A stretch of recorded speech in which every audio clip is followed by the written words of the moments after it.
So I'm going to present a few interesting pediatric cases. It's a mixed bag. So there are some sort of cases where there's a lot of learning. So that's why I have selected these cases. Probably I would like to go and take this as some sort of hot seat session. So if it's okay with you, you can participate as a chat. You can send your responses. Otherwise, probably I'll be opening the cases and discussing them as I open them for presentation. Okay, so with that, let's start. First is my objectives. As you know, in pediatrics, we need to recognize normal variants and sometimes recognize normal anatomy that may appear as a pathological to identify red flag symptoms and children and to see the critical results on imaging, appreciate them and to take action on them.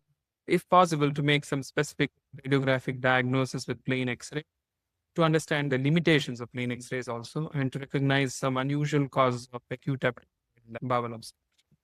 So with that, let me start now with the first case.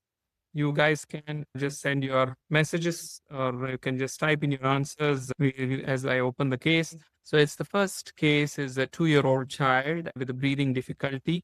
The story is that the child attended the ED for a breathing difficulty and this radiograph has been obtained. And then, have read the radiograph and then the ED physician comes to me with quite concerned with some concerns on the radiograph.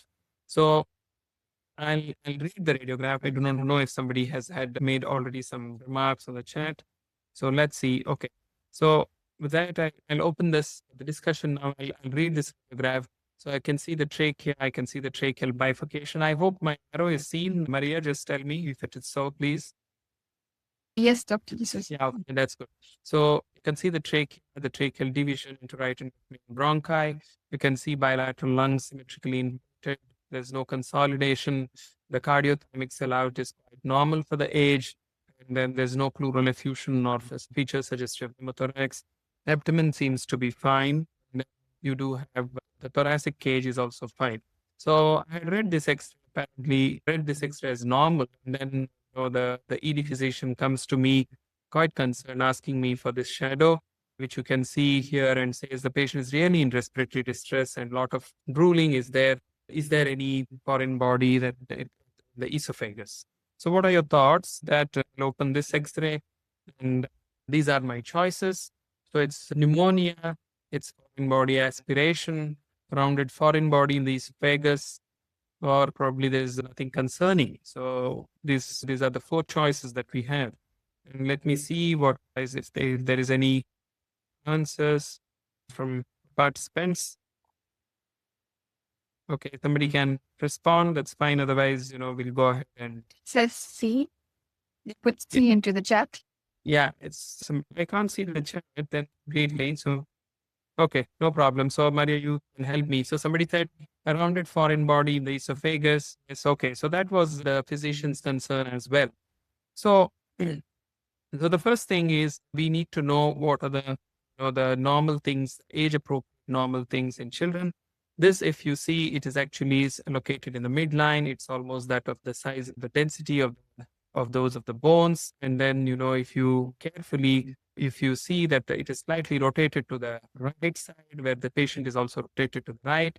So this probably is something concerning as a normal thing for the child. So this is actually nothing but the sternal development. The sternal development can sometimes be quite obvious on a radiograph. You can see that from this interesting paper, it shows that the sternal ossification centers are like the small islands in a vast ocean. They slowly fuse together, then they form one large ossification center.